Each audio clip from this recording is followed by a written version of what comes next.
My name is James Hartley. I'm 97 years old. And 52 years ago, I received a letter that made me question everything I believed I had done in the war. I shot a German fighter plane in 1944. I saw the smoke. I saw the pilot eject. I saw the parachute open against the gray sky. I thought I had completed my mission, that I had killed the enemy. Afterward, I left. I forgot about him, or I tried to. But 52 years later, a letter arrived from Germany. And everything I knew about that day started to fall apart. The letter said that that pilot hadn't died, that he had returned home, that he had gotten married, that he had had children, and that, for some reason I couldn't understand, he had named his firstborn son after me, James, as a tribute, as if I were a saint. But I'm not a saint. And on that day I had wanted to kill him. If you're confused, good, because I was too. Stay with me until the end, because the truth is much more complex and disturbing than a simple act of heroism. And in the end, I'm going to ask you a question that you might not be able to answer. Could you forgive someone for the wrong reason? There are moments in life that don't fade. They don't soften with time or blur into the comfortable haze of old age. They stay sharp, crystal clear, like broken glass pressed against your memory, cutting deeper every time you dare to touch it. December 1944 is one of those moments for me. I was 22 years old. A boy, really, though the war had aged me in ways no mirror could show. I'd been flying Spitfires for 18 months by then, long enough to stop flinching at the sound of gunfire, long enough to stop counting the planes I'd shot down.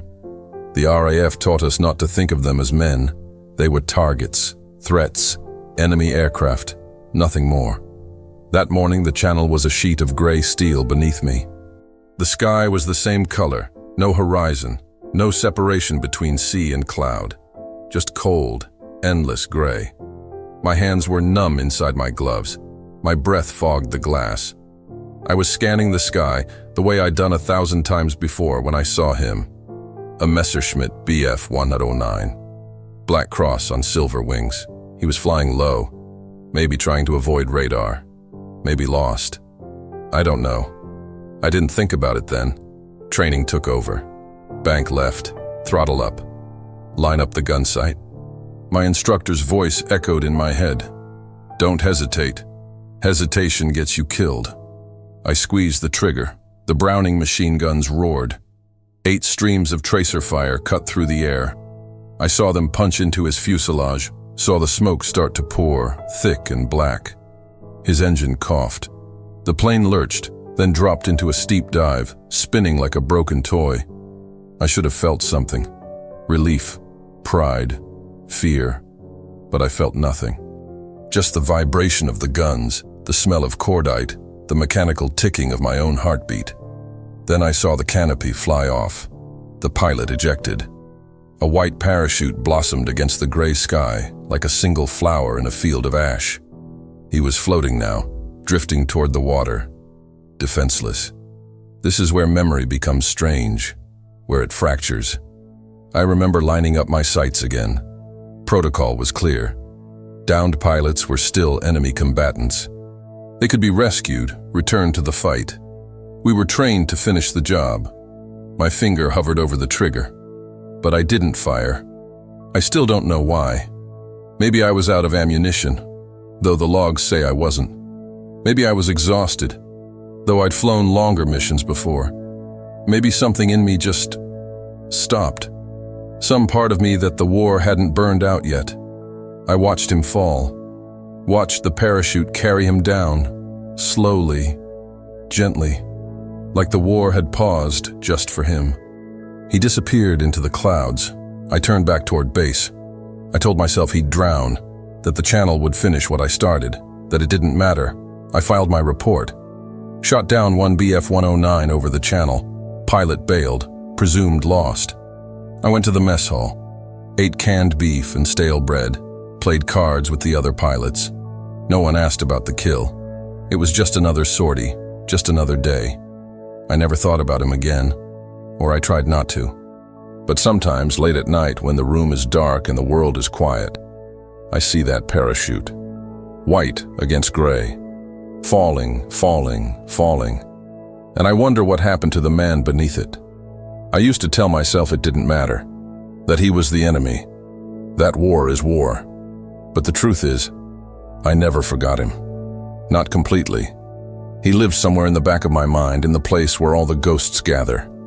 A shadow I couldn't name, a question I never asked. I went back to base that day believing I'd done my duty, believing that man was dead. It took 52 years for me to learn the truth. He survived, and he never forgot me either. That December afternoon disappeared into the layers of time, buried beneath decades of silence, until a letter crossed the ocean and tore it all open again. It arrived on a Tuesday morning in March of 1996. I remember because it was raining. That cold, persistent English rain that seeps into your bones and makes you feel every year you've lived. I was 74 years old, retired, alone in the house that my wife and I had filled with children and laughter before the children grew up and the laughter faded into the sound of the television and the ticking of the clock. The envelope was cream-colored, expensive paper, postmarked from Germany. My hands shook as I opened it. Dear Mr. Hartley, my name is Friedrich Müller. I am writing to you from Munich because my father asked me to find you before he died. The words blurred. I had to sit down. My father, Klaus Müller, was a pilot in the Luftwaffe. On December 14th, 1944, his Messerschmitt was shot down over the English Channel. He ejected. He was floating in his parachute when another pilot, you, lined up your guns on him. You could have killed him, but you chose not to. I couldn't breathe. The letter continued. Klaus survived. Drifted down, was picked up by a British patrol boat, spent 3 years in a prisoner of war camp, came home to Germany in 1947, found his sweetheart still waiting, married her, had children, worked as a carpenter, never forgot the morning he fell from the sky and lived. My father named me Friedrich after his commanding officer, but his firstborn son, my older brother, he named after you, James Müller. My father wanted his son to carry the name of the man who gave him mercy. There was a photograph taped to the letter, yellow and creased with age, an old man in a faded Wehrmacht uniform, holding a blonde boy in his arms. Both of them were smiling at the camera. On the back, in German handwriting that looked like it had been written with tremendous care, schoss nicht auf den Fallschirm, hatte Ehre. He did not shoot at the parachute, he had honor. I dropped the letter. My hands were trembling so badly I couldn't hold it. Honor. The word felt obscene in my mouth, obscene in my memory. Because the truth is, I don't remember choosing anything. I remember the target. I remember the guns. I remember the white parachute opening against the gray sky. But the moment between, the moment where a choice should have been made, it's gone, erased, lost somewhere in the fog of war and age and time. Did I decide not to shoot? Did I hesitate? Did I simply run out of ammunition and convince myself later that it was mercy? I don't know. And that uncertainty, that terrible, gnawing uncertainty, it felt like the greatest dishonesty of all. I read the letter again, then again. I held the photograph up to the light. An old man, a boy, both of them carrying pieces of me in ways I'd never chosen, never deserved. I spent that entire week unable to sleep. The letter sat on my table like an accusation, a gift I wasn't worthy of, a story about me that I didn't recognize. They had made me into a hero, a man of conscience who spared a life in the chaos of war. But I knew the truth was messier than that. The truth is, I don't know why I didn't pull the trigger again. The truth is, it might have been mercy, or it might have been cowardice, or it might have been exhaustion, or it might have been nothing more than the random hesitation of a 22-year-old boy whose hand flinched at the wrong moment. The truth is, I had spent 52 years not thinking about that parachute, And now a stranger was asking me to reconcile with a version of myself I no longer recognized. On the 8th day, I sat at my desk. I took out paper and pen. My hands were still shaking. I had to write back. I had to know more about this man, Klaus Müller.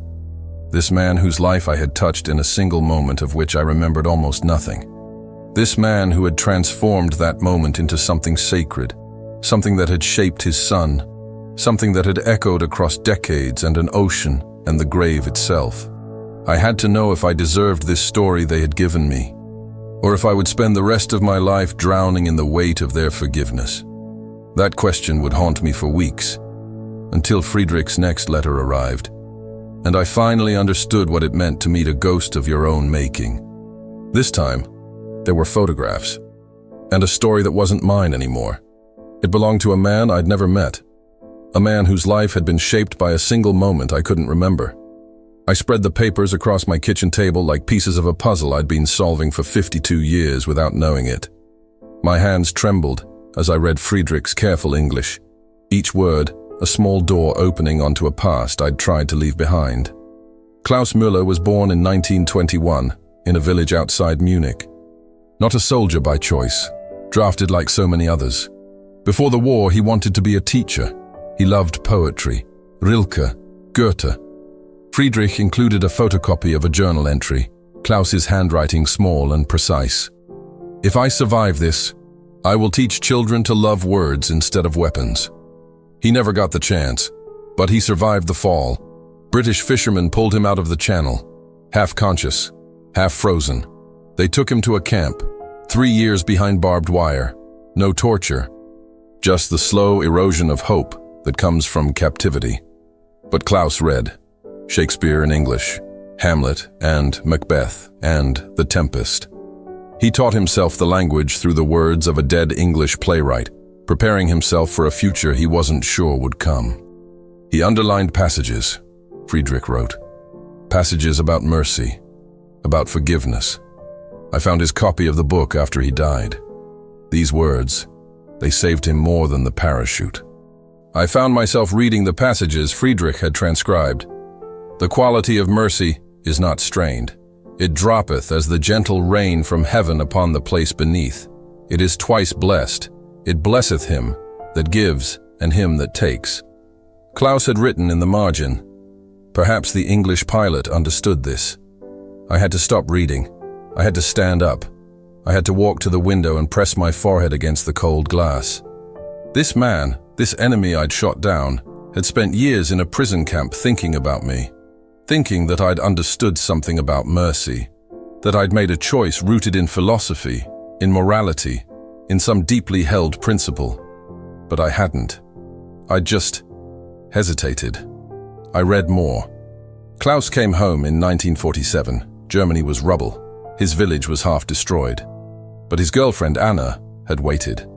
They married in a church with no roof, started over. Klaus became a carpenter, built houses, beautiful, solid things. He was good with his hands. Friedrich had photos. Klaus standing in front of buildings he'd constructed, pride in his eyes. "He told me about you every night," Friedrich wrote. "Before bed, he would tell me the story, the English pilot, the moment he fell from the sky. He said, 'Friedrich, remember this. In the worst times there is still choice. There is still mercy. That man proved it to me.'" I sat down again. Klaus had made me into a myth for his son, a living lesson in the possibility of humanity. Every time he told that story, he was teaching Friedrich that war doesn't have to end in hatred, that enemies can be saved by the same consciousness that fights them. And I didn't even remember it. "My father spent 50 years looking for you," Friedrich's letter continued. "He hired investigators. He wrote to the RAF. He wanted to thank you before he died. He wanted to tell you that you didn't just save his life that day. You gave him permission to believe in goodness again." The final paragraph made my throat close. "I am sorry to tell you that my father died 3 months ago. He was 92 years old. He died still looking for you. But he asked me to finish what he started. He asked me to find you and tell you, thank you. and to tell you that his son is named James. That my brother has lived his whole life carrying your name as a reminder of what mercy looks like. I held the letter in both hands. Klaus Müller had died without ever meeting me, without ever hearing me admit that I didn't remember, that I wasn't sure if I'd chosen mercy or simply failed to choose anything at all. He had died believing I was a good man, and I had killed him twice, once with the bullets, and once with the decades of silence that followed. Some wounds don't heal, they just learn to bleed differently, quietly, where no one can see. But Friedrich was still alive, and he was coming to England to finish his father's work, carrying something more precious than forgiveness. He was carrying a dead man's faith.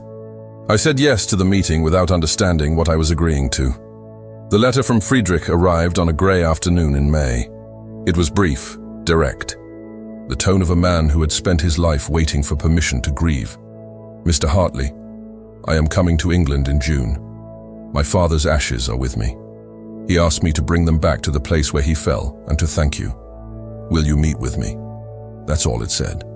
But those words, they changed the weight of the air in my house. I read it standing in the hallway.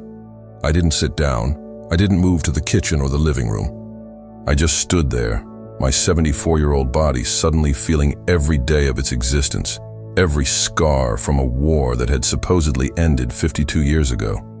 Friedrich was coming. He was bringing his father's remains.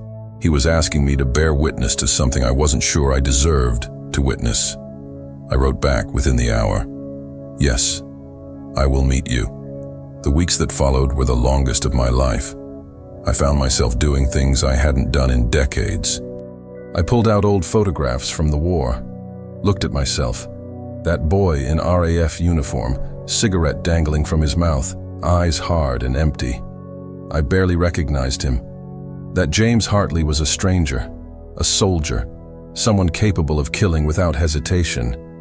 But apparently he was also capable of something else, something neither of us could quite name. I began to prepare the house, cleaned rooms I hadn't entered in years, bought new tea, set fresh flowers on the table, as if I were preparing for a guest of honor, instead of the son of a man I'd nearly murdered. The irony wasn't lost on me. My neighbor Margaret noticed the fussing. She came over one afternoon with a cake she'd baked. "You're expecting someone special?" she asked, setting it on the counter. I didn't know how to answer. How do you explain that you're waiting for the son of the man you shot down in a war that ended before this woman was even born? "A visitor from Germany," I said finally. She smiled. "How nice. Family?" "No," I said. "Something more complicated than that." I spent the nights unable to sleep. I lay in bed thinking about Klaus Müller, about a man I'd never met, whose life I'd touched in a moment I couldn't remember. A man who had carried gratitude for me across 50 years. A man who had named his son after me as a living memorial to a choice I wasn't even sure I'd made. What right did I have to accept that honor? What right did I have to receive Friedrich's thanks for something I might have done by accident? One night around 3 in the morning, I got up and went to the bathroom. I looked at myself in the mirror. Same face I'd always had. Older now, more lined but recognizable. I wondered if Friedrich would see kindness in it, or would he see what I saw? Doubt, uncertainty, a man pretending to be something he'd never quite managed to become. I thought about calling him, writing back to say, "Don't come. I'm not the man you think I am." But I didn't, because part of me needed to know what it felt like to stand in the presence of that story. The story that Klaus had built over 50 years. The story that had shaped his son. The story that had made me, in the eyes of a dead German pilot, into something I could never be. The night before Friedrich was due to arrive, I couldn't sleep at all. I sat in the living room with all the lights off, watching the darkness outside the windows, waiting, listening to my own breathing, feeling the weight of all those years pressing down on me, all those years of not thinking about Klaus Müller, and now, suddenly, being unable to think about anything else. I thought about the parachute again, the white silk against the gray sky. I tried so hard to remember the decision. to feel the moment where I chose mercy instead of protocol. But the memory remained a ghost, present but invisible, real but untouchable. Around dawn, I made tea. I sat at the kitchen table with a cup I didn't drink. I looked at the chair across from me, the empty chair where Friedrich would sit in a few hours. I was terrified, not of him, not of his judgment or his forgiveness. I was terrified that he would see the truth, that I was a man who had been turned into a hero by accident and had spent 50 years pretending that accident was choice. But the morning sun was already breaking through the clouds, and with it came a car pulling up to my gate, and the sound of a door opening and footsteps on the gravel. The approach of a man carrying his father's ashes, and mine as well. The night Friedrich arrived, I couldn't sleep. I sat at the kitchen table with a stack of documents spread before me like the pieces of a confession I was trying to reconstruct. RAF logs, mission reports, letters from other pilots, photographs. All of it yellowed, all of it useless. I was hunting for a memory that refused to be found. December 14th, 1944. That's what the records said. 09:47 hours. 1 BF-109 reported shot down over the channel. Pilot ejected, presumed lost. That was the official story. That was what I'd lived with for 52 years. But it wasn't the whole story. And now, with Friedrich somewhere in London carrying his father's ashes, I needed to know what really happened. I could remember the scramble, the briefing, the climb to altitude. I could remember the cold, the way it bit through 3 layers of clothing. I could remember the smell of the cockpit, oil, metal, fear. But the moment Klaus's parachute opened, the moment I should have pulled the trigger again, nothing, just static, just fog. I picked up the phone around midnight and called an old friend, Edward Davies. We'd flown together in '44. He lived in Cornwall now, in a cottage by the sea. He'd be old too, older than me, if memory served. He answered on the 5th ring, voice thick with sleep. "Hartley, Christ, it's the middle of the night. I need to ask you something," I said, "about the war, about that day in December when I shot down a German fighter." There was a long silence. "That was a long time ago, James." "I know, but do you remember? Do you remember me telling you about it?" Another silence. Then, vaguely, "You said something about hesitating, not finishing the job." I remember thinking it was strange, not like you, not like me, I repeated. Like I was someone definable, like I knew who I was. "Edward, do you think I made a choice that day?" The old man breathed heavily into the phone. "I think war doesn't give you time for choices, James. I think we just react. And whatever we do, we call it choice afterward. Because the alternative, admitting it was random, that any of it was random, that's too much to carry." After we hung up, I sat in the dark for an hour. I pulled out my personal diary from 1944. I'd written almost nothing about that day. Just 3 lines. Shot down a 109 over the channel, clean kill, routine sortie, tired. That was it. No mention of hesitation, no mention of a choice. Just the mechanical recording of an event that meant nothing to the 22-year-old James Hartley. I began to search for other pilots' accounts. I found a book written by a Spitfire pilot from my squadron. He described the tactics we used, the protocol. Downed pilots were threats. You finished the job. It was standard procedure. It kept you alive. But I hadn't finished the job. Why? Was it mercy? Was it cowardice? Was it ammunition? Was it simple human exhaustion? The weight of killing accumulating so heavily that for one moment, my fingers simply refused to squeeze? I called a therapist friend the next morning. Asked him about memory and trauma, and how the mind handles moments of extreme stress. "The brain often suppresses memories," he said carefully, "or it reconstructs them. It fills in the gaps. What you think you remember might be a story you've told yourself so many times that it feels like memory." "So I might not have made a choice at all?" I asked.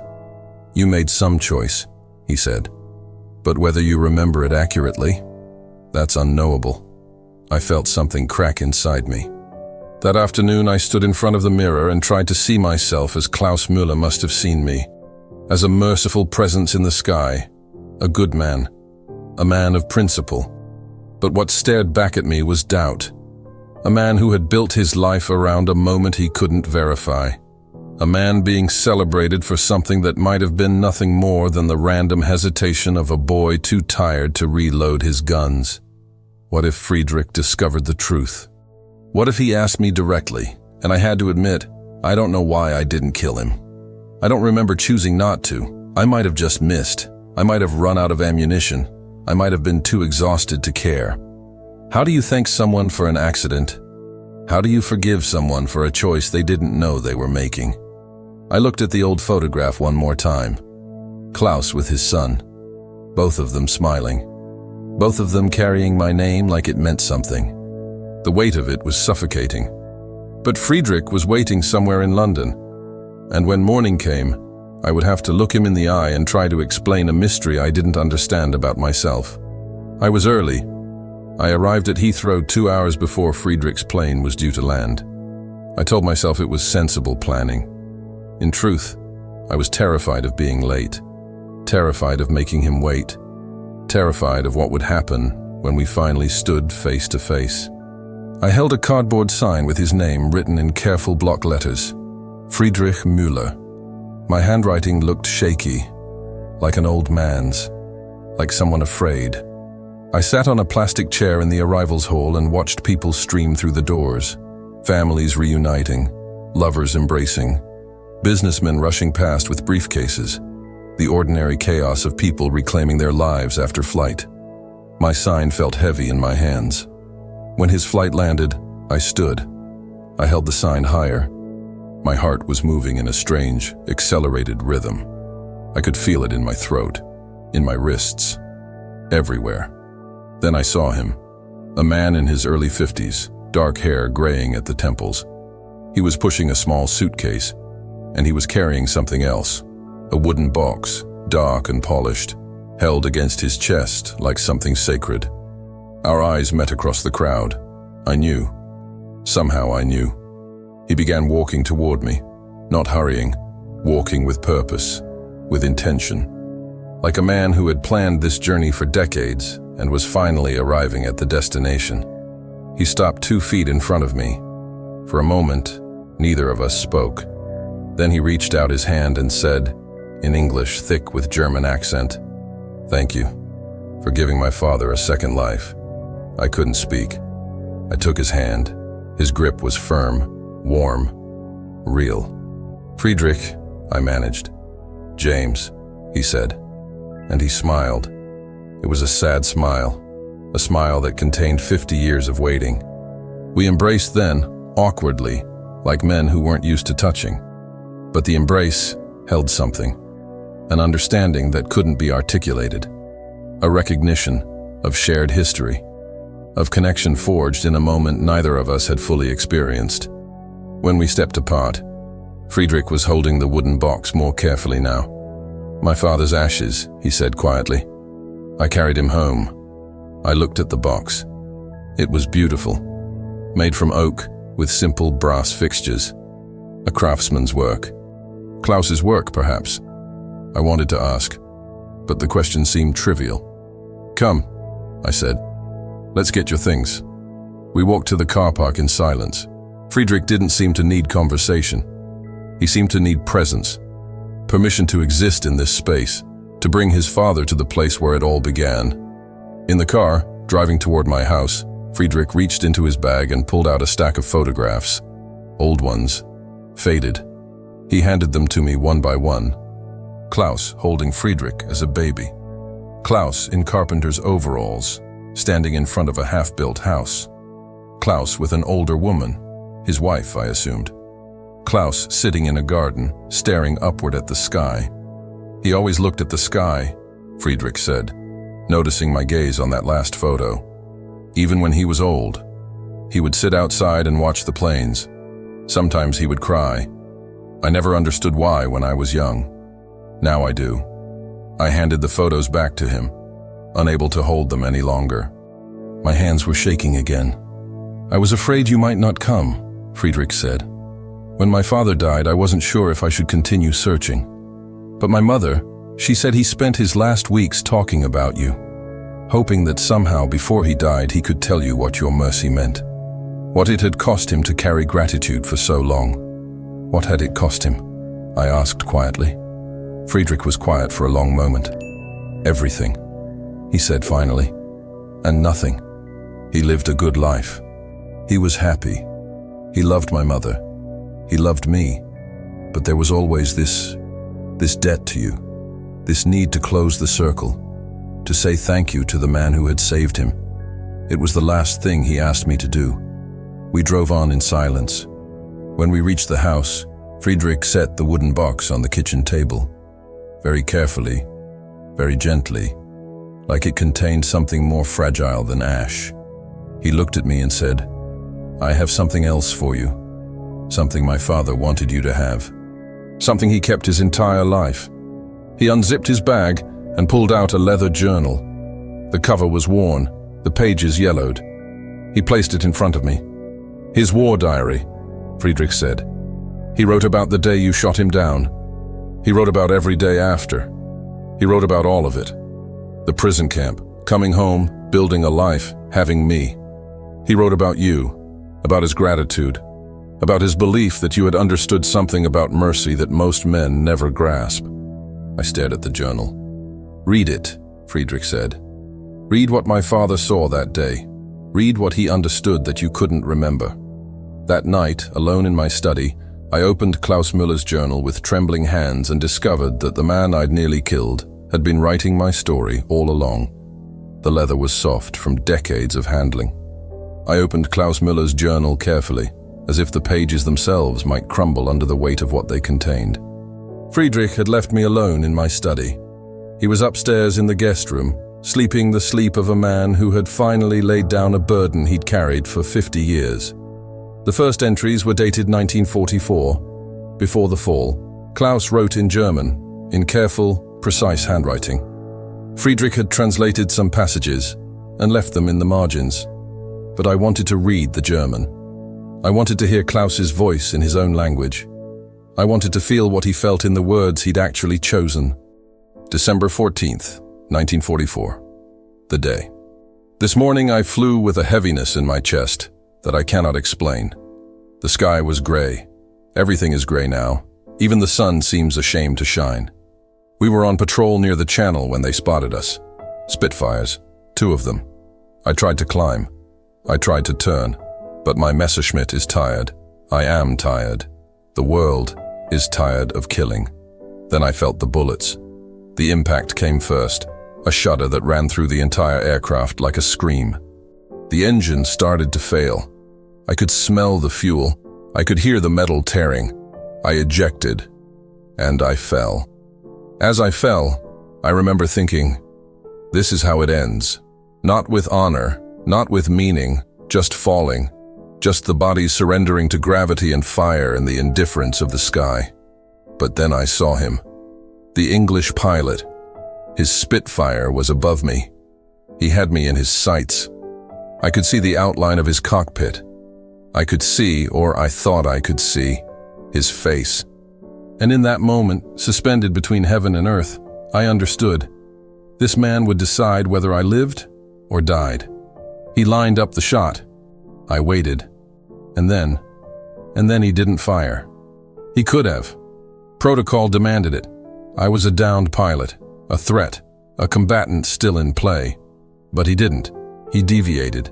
His guns traced the air beside me, not through me. He could have ended it all with a single burst. But he chose not to. I floated down to the water thinking, there is mercy in war. There is mercy in war. There is still mercy in war. I held onto that thought like a prayer. I had to stop reading. I had to set the journal down. My hands were shaking so badly I couldn't hold the pages. Klaus had seen me. In that moment I couldn't remember. Klaus had been aware, conscious, waiting. He had known that I was lining up the shot. He had known that he was about to die, and then he hadn't. He'd felt the deviation of my aim like a second chance falling from heaven. I picked up the journal again. The next entries were from the prisoner of war camp. 3 years of Klaus's life compressed into yellowed pages. The handwriting changed, became sharper, more angular, as if written under stress. He wrote about the cold, the hunger, the psychological weight of captivity. But beneath it all, I found the same refrain, repeated again and again. I am alive because of the English pilot's mercy. I think about him every day. Who was he? What made him hesitate? I have decided. If I survive this war, I will find him. I will tell him that his choice meant something, that it rippled forward into the future, that it saved more than one life. It saved the life I would have built, the family I would have created, everything that comes after.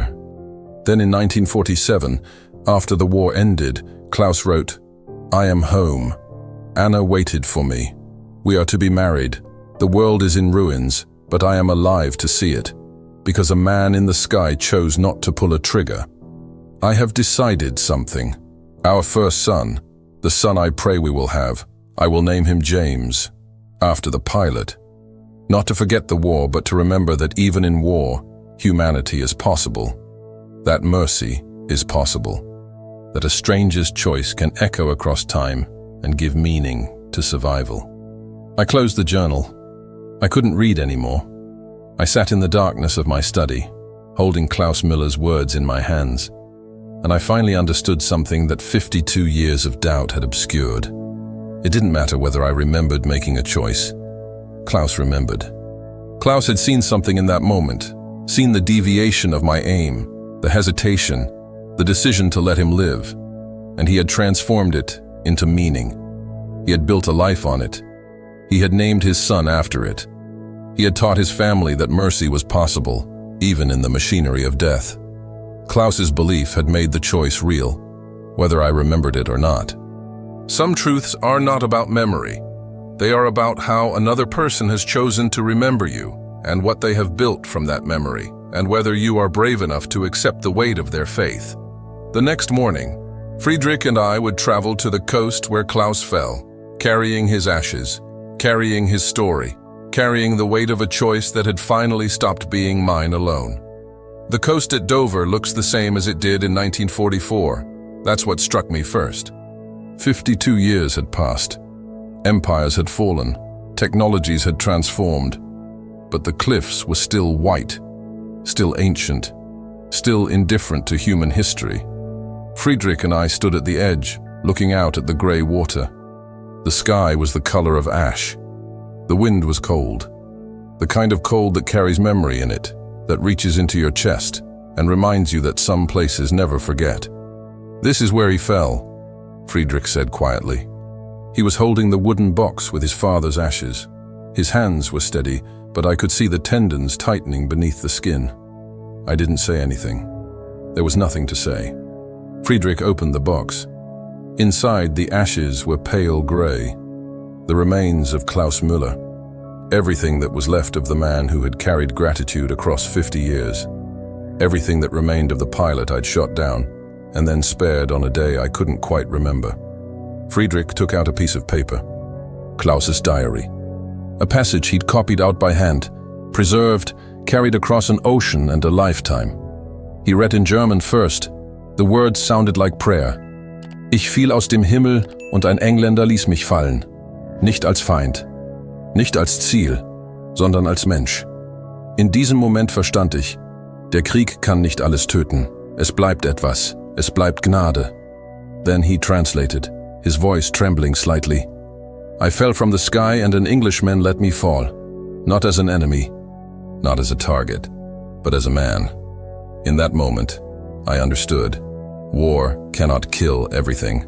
Something remains. There remains mercy. Friedrich looked at me. His eyes were wet. He wrote this the night after he ejected, Friedrich said. Before he knew if he would survive. Before he knew anything. He just knew that someone had chosen not to kill him. And that was enough to change everything. I felt something move in my chest. Not a memory exactly, but a sensation. Like a door opening in a part of my mind I'd sealed off decades ago. Friedrich began to scatter the ashes. They caught in the wind, dispersing over the water, over the same gray channel where Klaus had fallen. The ashes danced for a moment, suspended between sky and sea, between past and present, before disappearing. We stood in silence. Then Friedrich began to weep, not the controlled tears of grief, but deep, body-shaking sobs. The sound of 50 years of waiting finally released. The sound of a son saying goodbye to a father he'd lost 3 months too late. The sound of a family's story reaching its end. I reached out and put my hand on his shoulder, and I began to cry too. Not from sadness, but from something I couldn't name. Some collision between guilt and relief, between the weight of being remembered and the lightness of finally understanding why. We stood there for a long time.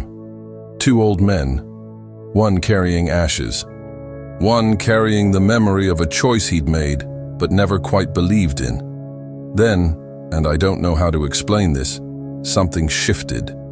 A memory surfaced, not clear, not vivid, but present, a feeling more than an image. I remembered looking at the parachute. I remembered seeing Klaus's body suspended beneath it. And I remembered a wave of exhaustion washing over me. Not the exhaustion of flying, but the exhaustion of killing. The accumulation of all the other planes I'd shot down, all the other men I'd ended, all the death I'd dealt. And in that moment, I had been empty, not merciful, not noble, just empty. The trigger had seemed too heavy to pull. Maybe that's all it was. Just a man who'd run out of hatred for one single moment. A boy who'd been used up by war and couldn't find it in himself to pull the trigger again. Was that mercy? Or was it just exhaustion? Friedrich looked at me. "What are you thinking?" he asked. "I'm thinking," I said slowly, "that I don't know why I didn't shoot. I still can't remember making a choice, but I remember the feeling. I remember being too tired to kill him." Friedrich nodded. He seemed to understand. "My father didn't need you to be a hero," he said. "He just needed to believe that someone hesitated, that in the middle of a war designed to make us savage, someone was tired enough to stop for 1 second. And that second, that 1 second, gave him permission to become human again." We drove back to London in silence. The radio played softly. Rain began to fall on the windscreen. The gray English landscape passed by outside the window. Everything looked like memory. Everything felt like the past. But I was thinking about Klaus's words. The war cannot kill everything. Something remains. There remains mercy. I understood now. Mercy isn't always a choice. Sometimes it's just what happens when you run out of reasons to continue killing. Sometimes it's just the moment when the machinery of death finally breaks down in a single human heart. And sometimes that's enough. But when we returned to my house that evening, Friedrich asked me a question that I wasn't ready to answer, a question that would force me to confront the final truth of my own story. The last night Friedrich stayed with me. We ate dinner in silence for a long time. I'd made soup, simple soup, bread, nothing elaborate. We sat across from each other at my kitchen table, the same table where I'd first read Klaus's diary, and we ate without speaking. The clink of spoons, the soft sound of breathing, the weight of everything unsaid hanging between us like fog. Friedrich finished first. He set his spoon down carefully. He looked at me for a long moment, and then he asked the question I'd been dreading since the moment he arrived. "Do you regret it? Not shooting at the parachute?" I stopped. The spoon was halfway to my mouth. The soup was lukewarm now. I set it down slowly. "What?" I asked, though I'd heard him perfectly. "Do you regret sparing my father?" Friedrich's voice was steady. His eyes were fixed on mine. "Do you ever wish you had finished the job that day?" I couldn't move. This was it. The question that cut through 52 years of uncertainty and mythology and self-deception. The question that demanded honesty. The question I'd been avoiding since the first letter arrived. I took a breath, and I told him the truth. "I don't know if I made a choice," I said slowly. "I pressed the trigger the first time wanting to kill him. The war taught me to do that. It taught me well. But when I lined up the second shot, I don't remember hesitating out of principle. I remember being tired. Tired in a way I can't explain. Tired of killing. Tired of the sound of guns. Tired of being a machine that ended lives. Friedrich didn't interrupt. I don't know if I chose mercy, I continued. I think maybe I just ran out of rage. Maybe my finger was too heavy. Maybe I was afraid. Maybe I simply didn't have it in me to pull the trigger again. But I wasn't a good man that day, Friedrich. I wasn't a hero.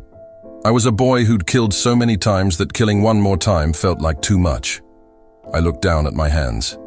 They were old hands now, spotted, trembling slightly. So no, I said. I don't regret it. But I can't claim it was virtue. It was just human failure.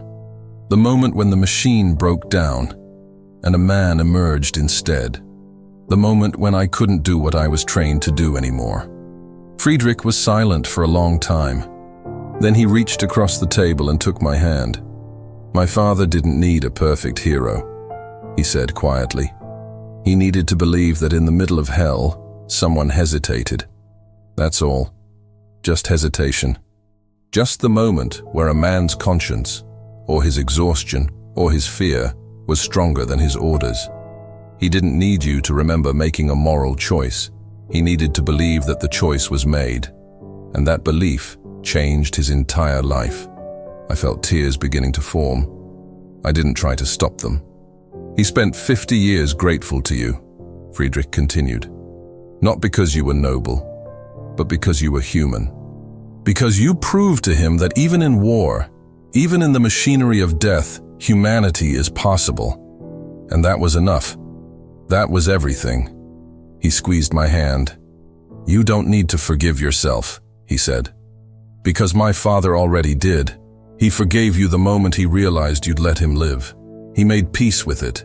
He transformed it into something beautiful. A life built on the belief that mercy is possible. He named his son after you to keep that belief alive, to pass it on. To say, this man taught me that we don't have to be monsters. I couldn't speak. The words wouldn't come. Friedrich released my hand and picked up his spoon again. He finished his soup. He seemed to understand that I needed silence, that some truths are too large for conversation, that sometimes the greatest intimacy is simply being present with another person's reckoning. Later, after dinner, we sat in the living room. Friedrich showed me more photographs, stories about Klaus, about how my father had told him about the war, about how even in the worst moments, Klaus had maintained a belief that goodness was possible. He used to say, Friedrich told me, that every time he saw a pilot in the sky, he wondered if it was you. Every plane he heard, he'd look up and think, what if that's the man? What if I'll get to thank him? When Friedrich finally went to bed that night, I sat alone in my study.